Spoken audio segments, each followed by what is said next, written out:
I'm holding her hand. And I'm looking at the finger. And Hilda's new diamond that she got for her 10th anniversary is shining back on me. What a feeling it is when you take just that a moment to celebrate 10 years of just the most amazing life that you could ever have. Then we were up in the mountains at a cabin, and we were going to go mountain hiking that day.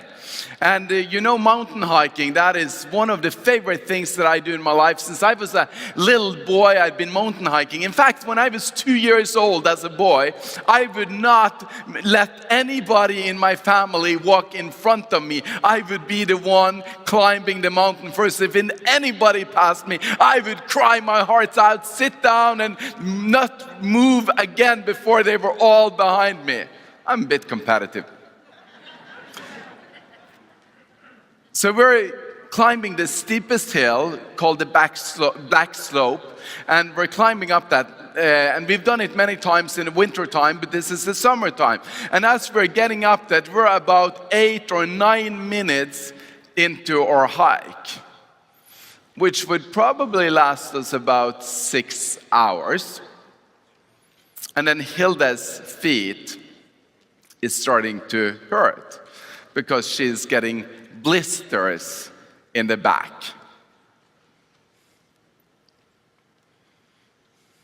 So we sit down and we try to adjust the shoes, and we put on some blister tape, and we continue walking, and then about 39 seconds later, the blisters are really starting to hurt.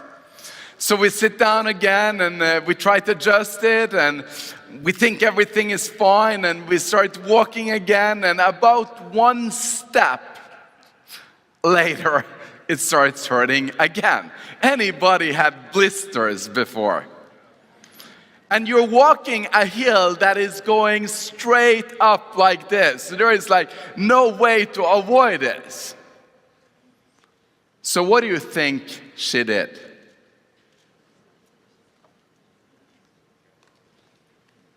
She turned around and said, I can walk backwards. And she started climbing that hill backwards because that was just half the pain. And 6 hours later, we were back at our cabin. That is grit.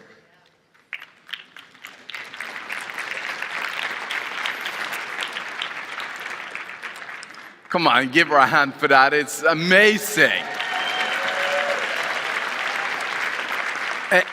Grit is a willingness to commit to long-term goals and the persistence in the face of difficulties. If you saw the little promotion video that I did for this talk on this Sunday, I talked about why is it that some people get to $5,000 or even $10,000 a month, some even $15,000 a month, but they never keep on climbing. And I want to deal with that. And for some of you guys, it's going to be that you got to $1,000 a month, but you got stuck at that level. And for others, you're brand new and you'd say, I don't want to go mountain hiking with you and your wife. But it's the thing that we have a long-term goal, and everybody is setting long-term goals. I don't believe that there is any people on the planet, as I shared, that doesn't have ambition, where you want to go out there and be distinct, and you want to be somebody. You want to be the one that people look up to. You want to be the one that your family is talking about. You want to be the one that when they talk behind your back, it's all about your new car or something else good that you did. Is that true?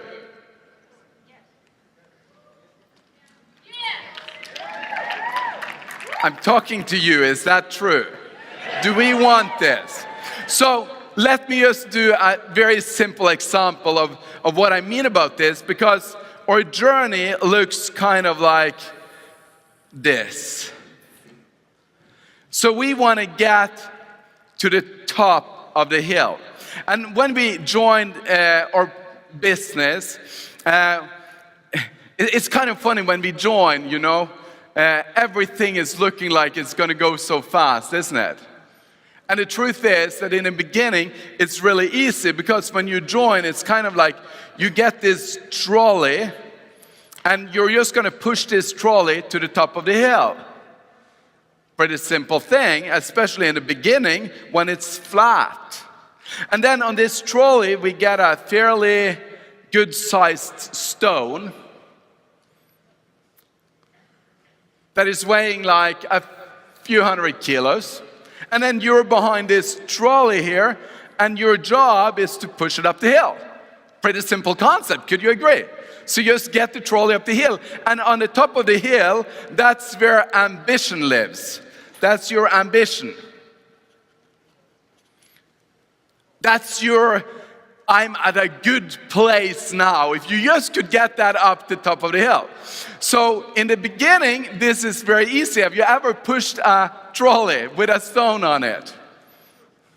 Is that only me that did that when I was a kid? I got my little wagon out and I put stones on it and I was dragging that to my construction site and I was building things and got really excited about it. So Art talks about neuroscience. Okay, that's a hobby too, but I much rather build with stones. It's much easier. My Legos and all of that. So the point is that when we start pushing this one, and of course everybody is telling us, you know what? This business is so easy. Just come in, and it doesn't even cost you a lot of money, and these products move themselves. And I'm going to help you, and everybody is going to be successful really quickly. Anybody been to any of those presentations? And you know, and then you tell the story about the one person in your company that grew faster than the other 93,000 that didn't grow. Are you getting this? So we give this one example, but he did it so fast, and he just went up to her and just, are you getting me? And then we're very nice to them in the beginning, because what they don't know is that on front of this one, we've got you. And you're attached to this stone or this trolley, and in the beginning, since you need volume in that leg, you're running like crazy in front of it, aren't you? And they're pushing in the back, and they think, wow, that leg grew really fast. And they're getting so excited about this, and they actually think it's easy.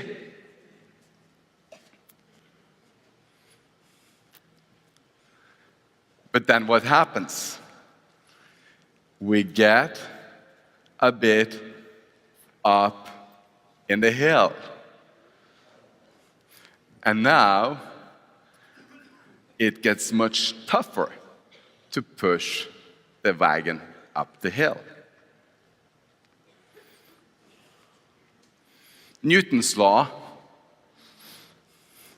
whenever there is a force on the mass, it becomes more tougher to actually push it up the hill.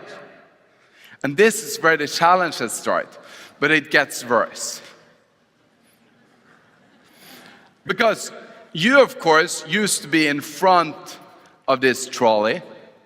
And of course, here at this point, we've got some team members behind us that is trying to help us put it up. And of course, there used to be a upline before that also, but at this point when we are just here at the toughest place of the hill, when they reach, and let's just call it the diamond level, when they break through, maybe they get a car and they're just thinking that they are superstars, you get busy with another line and you just cut the rope.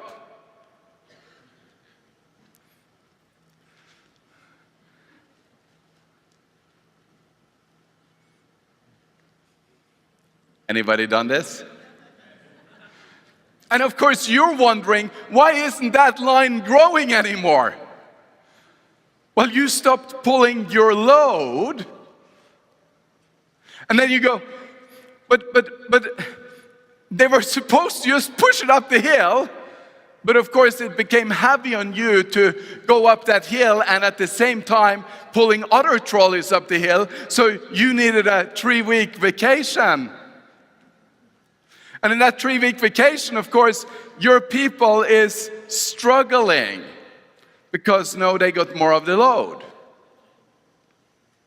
And then eventually, one day, maybe somebody gets to the top of the hill, which would be amazing, which is where it is really nice to be, because you got your initial ambition.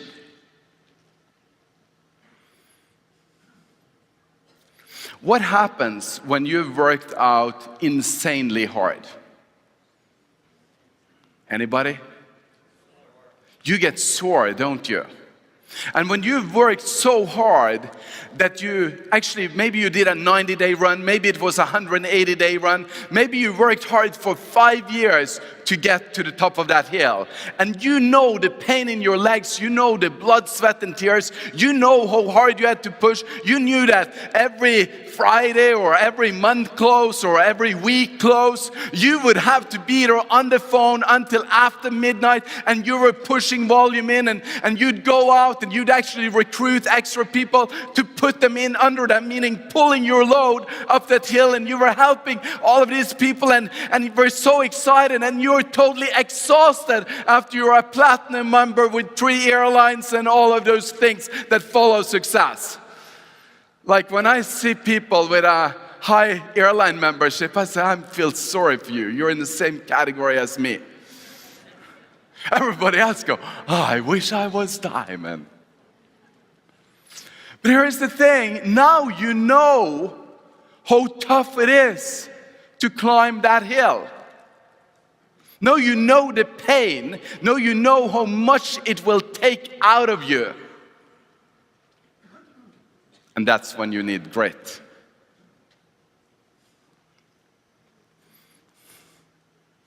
This is your answer, Maunish. His friend sitting here on the front row, which has climbed the hill, but he wants to go beyond, but he knows how tough it's gonna be. So when we sponsor next person and we hook ourselves up and we start running, we're not running as hard as before. Are you getting this? There's one over there. Is there anybody over there? Okay. Good, so we're not too advanced. A trolley stone up the hill. This is not rocket science. But the thing is that what are the activities that we're doing as we're climbing? Well, it's pretty simple. We're getting customers that are producing volume points, like Randy would say it. I don't know why. No, and we're getting salespeople. We call them distributors, and I call them whatever name you like. And then we're developing leadership. And in the leadership, there's 2 things we do. We push ranks and we push knowledge, meaning that they develop into a person that have the skills so that they can help you pull the trolley up the hill.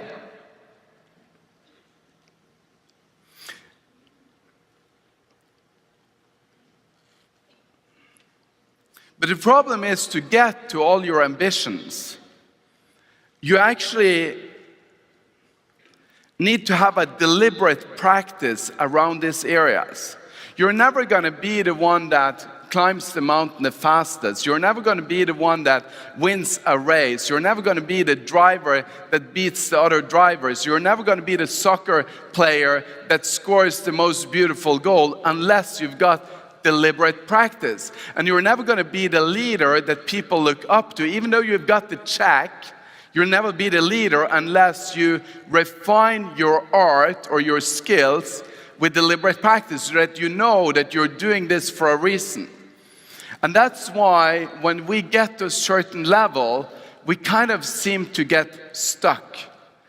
And my goal is that by the end of this session, you'll be unstuck.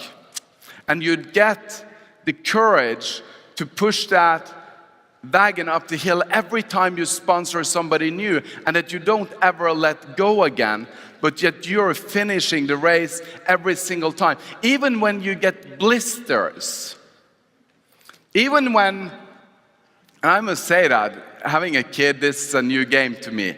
Even when the kids are getting grumpy, you have a reason and you have a commitment as a leader to finish that race. Because if you got them in and you promised them the world, you got to deliver on those promises if you want to be that leader that people want to follow. Come on, somebody.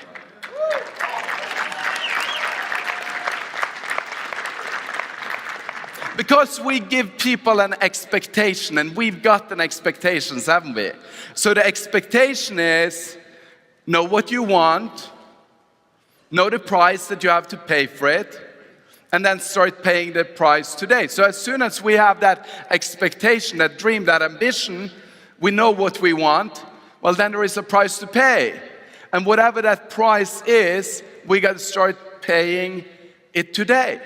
So for a brand new person in the room, your price might look different from the price of the VIP section up here.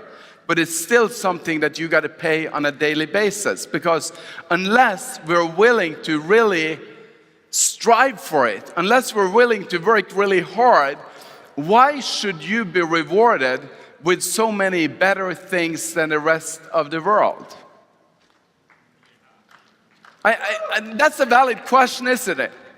Like if you aren't willing to do anything more than the other people in the team, why should you be having a pin that is much higher than them? It's when we do our best and we really go full out and we really push, and when we are willing to pay a price that other people aren't willing to pay, that's when we get to live in a house that other people can't pay for.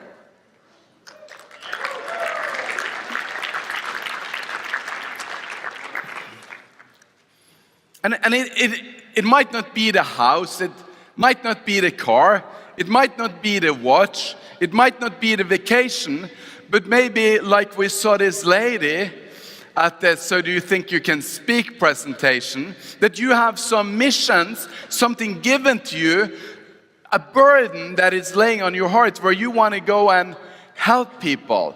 And she wanted to help women that was victims of slave or sexual slave trade, which there is 27 million women out there as of today, as we speak. And when you get that burden and you want to push for that, well then you got to be willing to fight for it. So there is a price that you have to pay. I don't know if you're in the audience today, but if you've got that vision to help them, please don't quit on yourself. Because there is people out there that needs you. If you think that people should deserve to sleep as long as they want in the mornings, except for when we're on the mastermind event, and I'm speaking at 9, then I think everybody should get up, rest of the year, sleep as long as you want. But if you think that getting people free from their jobs, so jobs are good, jobs are amazing, jobs is what runs the world. If people don't have jobs, the world is a cruel place. But there is something better than jobs, which is being an entrepreneur, because as an entrepreneur, as a networker, as a person in this room going full time, you become a job creator. That's why we say a job is a good thing, an entrepreneur is a even better thing, because we create jobs for those that need jobs, those that aren't ready to go and push the wagon up the hill yet. But if you've got that ambition in you, you can't let go of that wagon. You got to finish that race. So I just read an article flying over here from Oslo, and it was about growth companies. And there was 3 factors that people that owned and run growth companies had that they didn't find in those companies that weren't growing as fast.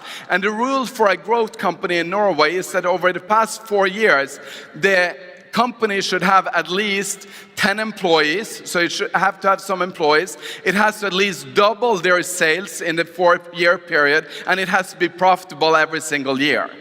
And what they found when they went through every single company in Norway, both those that are growth companies and those that are not, they found 3 distinct things. Listen to this. Number 1, they had higher goals for growth. They just dreamed bigger. So this is not only when we're at the mastermind event and when you joined, oh, my English is getting so bad now, I'm sorry. You joined this profession. That's not the only time you dream bigger. In fact, every single company out there that has success, the recipe for success is that they have huge dreams. And I hope that those dreams have gotten sparked over this weekend. Has anybody been rubbing off on those superstars? If you haven't been rubbing into them, I mean, I found Justin, I was rubbing him all the time because he's killing it. And when I see Peggy, she was coming over with me and back there, I just wanted to hug her. She thought I wanted to hug her because she came over to me and said something nice. No, I just wanted some of what she's got.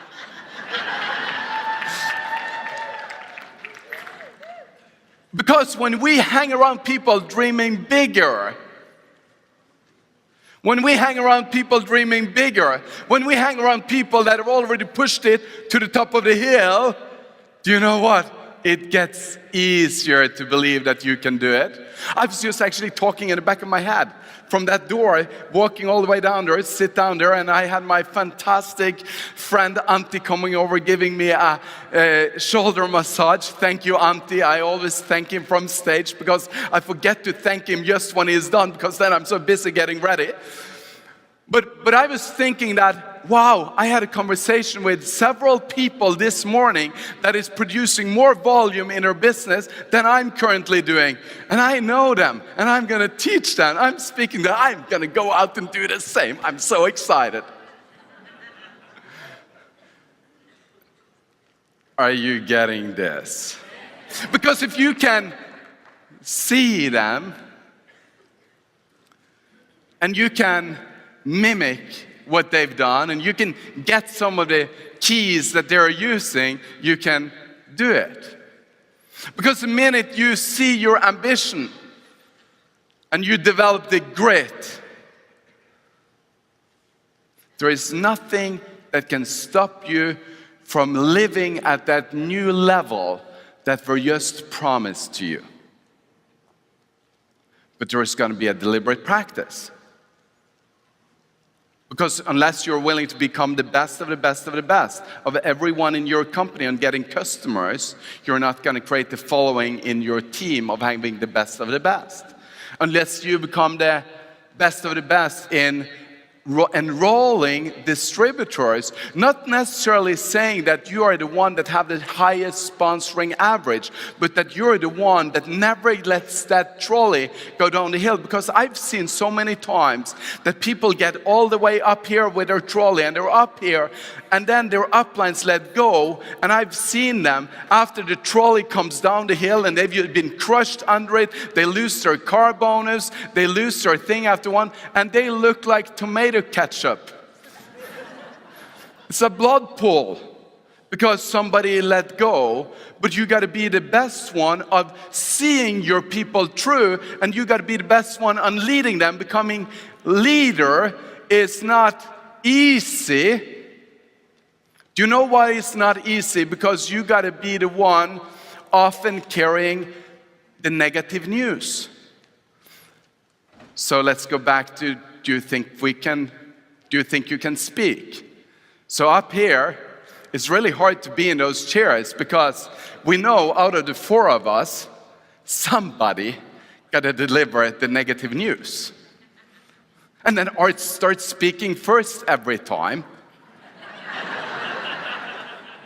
So somebody becomes me. But I'm fine with that because I know And I don't know if you're in the audience, I don't remember your name, I'm sorry about that, but the guy with the beard that had his adoptive kids and his foster kids. And it was a bit tough. Could you agree on that? Not as tough as I would be with some of our own leaders.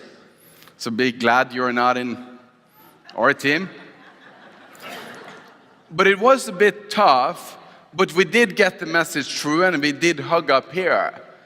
But just under the scenes, I met him walking in a hallway a little bit later in the evening, and I met his son, which was a beautiful, beautiful boy. And I had the opportunity to give him a gift, which made him smile like he was shining up the full room. And I got to give him one of those really, really big hugs, because the teacher you remember is not the one that never told you the truth. It's the one that told you the truth and had the guts to pull you through your problems and deliver you at the other side.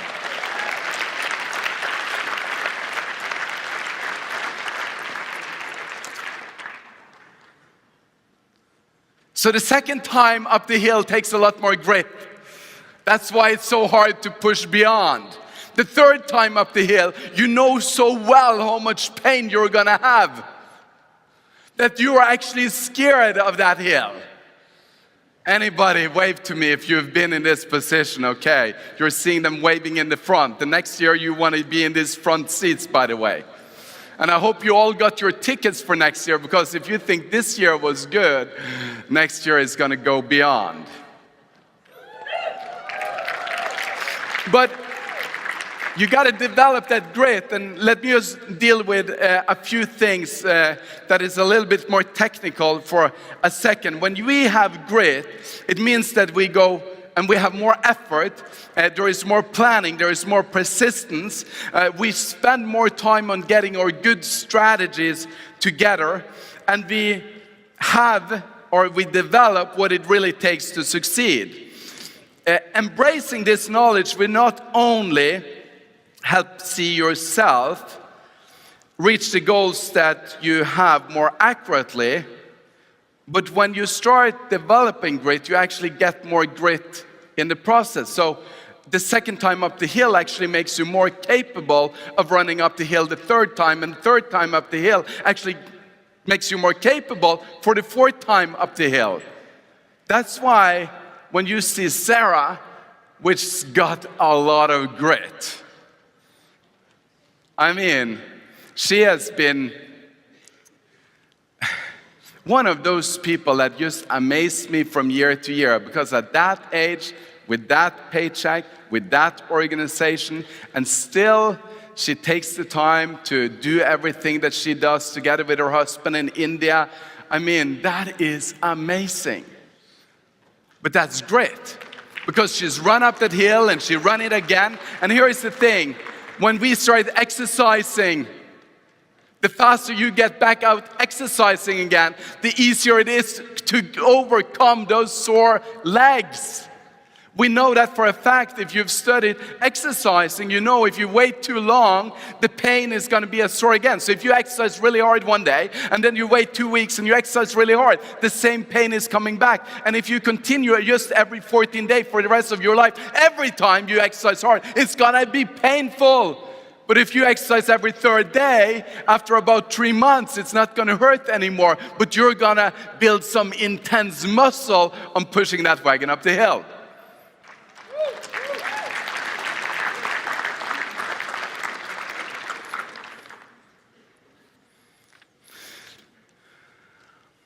Positive thinking versus negative thinking is one of the things that people often deal with.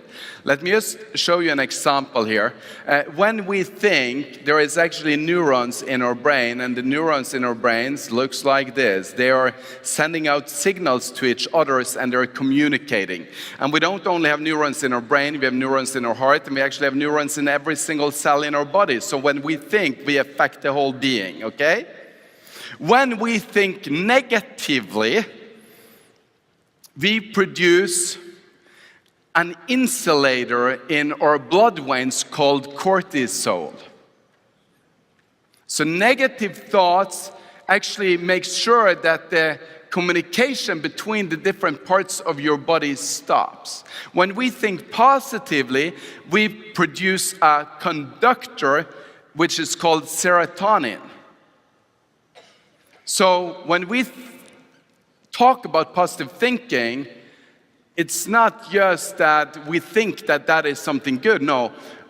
Today, we study goal setting in a different way than we did before. We actually take people in and we put them in a brain scanner, and then we show them the pictures, and then we see how their brain reacts to it, so that when we talk about stuff we talk about, we know for a fact that it is working. So we know that when people think positive, there is going to be an activation in the brain of serotonin, which triggers the dopamine. And dopamine, by the way, that's the good feeling you get when you're shopping, especially for shoes.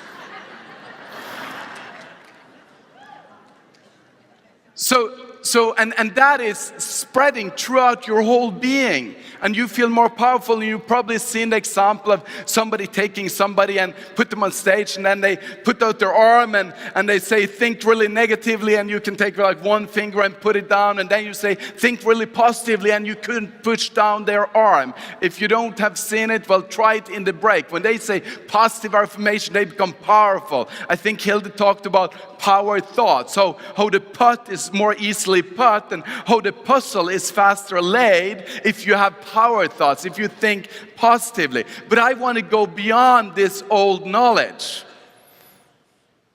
and say that it's really not positive thinking in saying that I'm happy. It's not really negative thinking in saying that I don't have any problems. That's not what we're talking about. We're talking about the concept of additive thinking or subtractive thinking. And that's the real words to describe this process. If you think additively, you produce the serotonin that gives you the dopamine. If you think subtractively, you produce the negative feelings that causes the cortisol. So I teach always when our leader says, I have gotten nowhere. And I say, so how many customers is 0? Well, no, I've got more than 0. But you just said that you got nowhere. They had a subtractive thinking. They say, I don't have anything, but come on, your pin tells me that you're a diamond. Come on, somebody. Have you ever had somebody in your team saying that I didn't have any volume this week, and then you see that they're at the pin level of Star Cheeseburger Commander? Are you with me? They have a subtractive thinking. They say, I don't have anything. And here's the problem with a subtractive thinking. It is, if I take nothing and I time it with 1 billion, you are still somebody with 0. But if I take additive thinking, if you could just get one more, just one person in your team, and I go and say that we multiply that with 1 billion, you're a billionaire.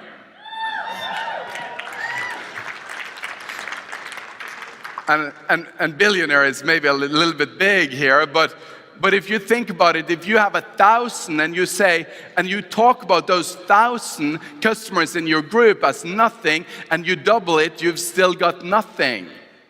But if you have 1,000 and you double it, that's 2,000.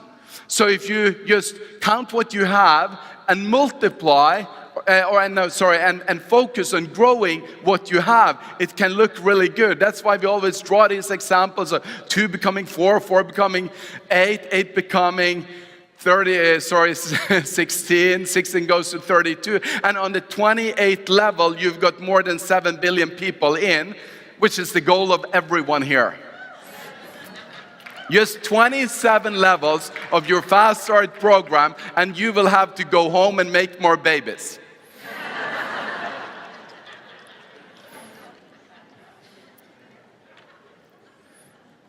If we fantasize and think about the good things, about our ambitions, and the obstacles that we might face on the way, we get the best results.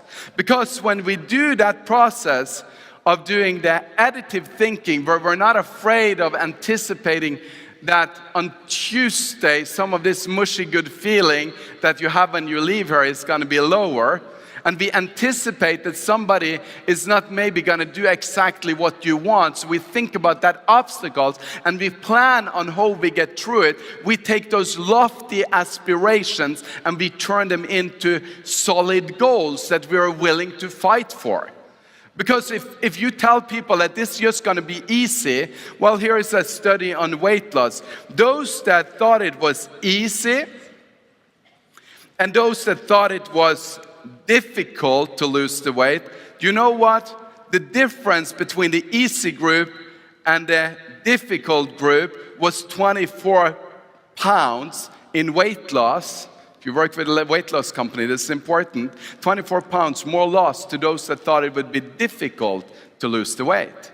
So thinking that something is difficult is not negative thinking. It actually helps you because you anticipate the hurdles that you will have to overcome pushing the wagon up the hill.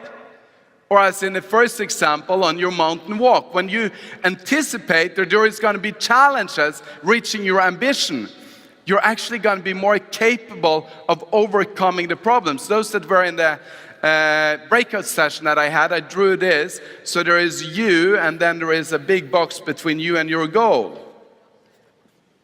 And the big box in between I call distractions. There is never going to be a story told where it was dream victory. There is always going to be the story told about the dream and then all the struggle and then the victory. Who would ever watch the movie where we just had a happy beginning and a happy ending and in between they were just talking? I mean, that's quite boring, isn't it? It's not any fun at all. So who would ever follow a leader that just had their victory so quick that nobody can ever copy it? No, people want to hear your struggles because when they hear your struggles, they know that if you got through that, they can get through it, and it makes their dream become real and alive. So when we take this to the next level, and we start with this mental contrasting, is what we call it in the language of neuroscience, and we actually look at the future hurdles that we would have to overcome, it leads us into, when we start our journey, to greater effort. It leads us to having more energy. We are going to do more planning. And overall, we're going to have a higher rate of goal achieving. And we can implement some of those techniques to overcome the problems. Just one simple one. If you know when and where, so you know when and where in advance, your goal achieving goes up 300%. So if you know that when and where you're going to sponsor the next person, when you know when and where you're going to book your next party, when you know when and where you're going to build the next event, your success rate is increased 300%. So if you anticipate from going out of this conference and then going to your next conference, the things that is going to be problematic in between, and that there wasn't only going to be just massive solid growth, that actually some people are going to leave and you need to have somebody new coming in. And if you add to that an if-then thinking, so if that happens, that's when I'm going to sponsor 5 new ones, you will rock at the next conference. So when you commit to your 25 ambassador tickets, I don't know if anybody will do that, or you just get one and one extra. When you anticipate what's going to happen with the one that you plan to travel here with, and say, if then I'm going to go and sponsor 5 new people, and I'm going to have a brand new one in the seat. Your overall goal achievement goes up by a staggering 91% compared to the rest of people that also have the goals. And you need that when you're going to push your wagon up the hill. Because it's To get to those levels, which you want to get to, because your ambitions tells you that you want to be something, you want to be distinct, you want to be the one with fame, you want to create wealth for yourself and your family, and you want to be the person changing your community. When your ambition tells you that, the most effective way of keeping our hunger is when we keep the discrepancy between where we are and where we want to go. And this is the biggest challenge we have when we leave our normal job and we become an entrepreneur. Because in a normal job, you've got a boss taking care of where you are and where you want to go and where you've been and where you want to go. And if you don't want to go where they want you to go, you don't get to go. But when you're the boss, you gotta create that discrepancy for yourself between where you've been and where you want to go, because unless we have this discrepancy, the hunger is gonna be diminished. Unless you remember where you've been and you know where you're going, which is meaning that you need this goal-setting thinking, there is gonna be a loss in between of the hunger that will take you there. You remember my son's talk on Friday? I'm only 2. Actually, it's just 3 months for those that listen to the tape. But I made it up in only 2. And I've learned 2 things. You got to be really hungry. And you got to work really hard. And the rest you'll figure out. But if we don't have the thinking and the anticipation of those things that will try to stop us from going where we want to go, it's going to be really difficult going there. Are you guys getting this? Somebody got some good notes?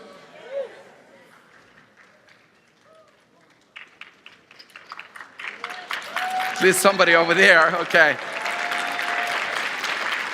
Actually, this is a very good example. This is a beautiful teaching moment in how people work and how your team work. Do you see that? I just paused for a minute, and then somebody over there started clapping, and then somebody behind them started clapping, then somebody in front of them started clapping, then somebody in this section started clapping, and then it rolled over to this section. That's how you get your team going. Sometimes you just got to get the time to get out with those people that are over there that is hungry and they're willing to work really hard. And you get them to the next level, and then it becomes contagious. Because you know what? There is something that people want, and what they want is that they want to be the one that gets the recognition. And when you take the time with some people and you bring them to that level, it's going to cause a hunger going throughout your organization, because they've also got ambition. They want to be distinct. They want to be somebody. They want to be seen.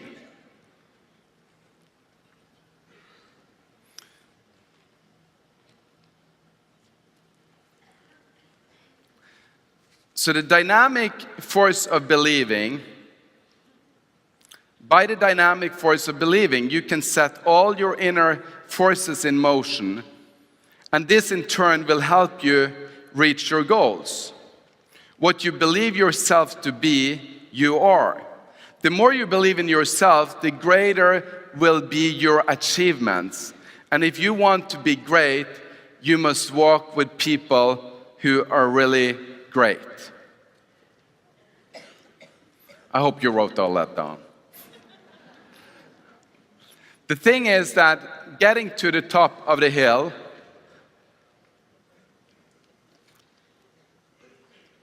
the second time and the third time and the fourth time is going to be a load where you sometimes have to go behind, and you got to go back into the trenches again and be this superhero that is just stopping that wagon from going down. Sometimes you can be the invisible hand in front and you can just let them get all the recognition. But even sometimes when you step behind and you stop it and you saved everything and you brought in the new people, you got to leave the recognition for the people that is coming behind you so that they are willing to push together with you. Because this is not a race about us getting to our ambitions. This is a race of having everybody in our team win and get their ambitions, isn't it? What would happen? No, don't clap yet. What would happen? Just think about this for a moment. What would happen? What would happen if every single one, think about every single one in your team, and if you don't have a team one, think about every single one on your name list, 100 people on your name list. Think about what would happen if all of those get to buy their dream car in your company. Dream car, sorry, in your company. What would happen then with your check? If you just, okay, I'm gonna push those wagons up the hill. I'm gonna get them to the top. I'm so excited. Look at that rock. Oh, what a rock. I'm gonna be in front. I'm gonna be in back. I'm gonna get my upline involved. I'm gonna get everybody in the sponsor line involved in this. I'm gonna push it up the hill, and I'm gonna do it with every single one. What would happen when they get their dreams? You go beyond. You get to the place where you want to live. I'm excited about this.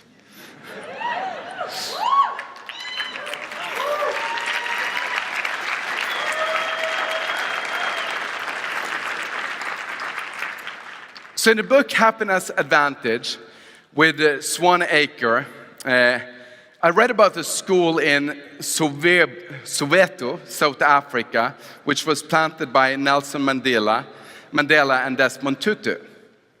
And Swan Aker was there together with Salim, and they were touring the school, and he was teaching the kids something, and I realized that teaching kids about happiness in South Africa was different than teaching adults in America. I think he could have figured that out on a plane going down there or in his research before he showed up, but anyways, he noticed that. And he turned it into a different kind of session, and he sat down with the kids and he posed a question that he used to pose other places. And he asked for a show of hands, how many of you guys like doing your homework? And he expected the 4 nerds to raise their hand, but he got 95% of the students raising their hand. And that threw him back, and he goes, wow, what a difference. 95% of these kids like doing their homework. So walking out of the school, he asked Salim, why is this so different here in Soweto? Why is the kids so different from back home? And Salim said very simply, because these students see it as a privilege to do their homework. So instead of thinking about the pain, about pushing that wagon up the hill, instead of thinking about the pain of contacting your 100 name list, instead of thinking about the pain about going out and getting a bunch of customers the next week, instead of thinking about the pain of breaking Diamond or Director or Crown or Starfleet Commander with your people in your team, instead of thinking about the pain when you have to run that hill one more time, why don't we change our mindset and we look at it as a privilege every time we get somebody into the business. We look at it as a privilege every time we get behind that wagon. We look at it as a privilege when we get up front of that wagon, and we know that the pain is gonna be, but we're so privileged to take that pain for our people because it will make them free. Thank you.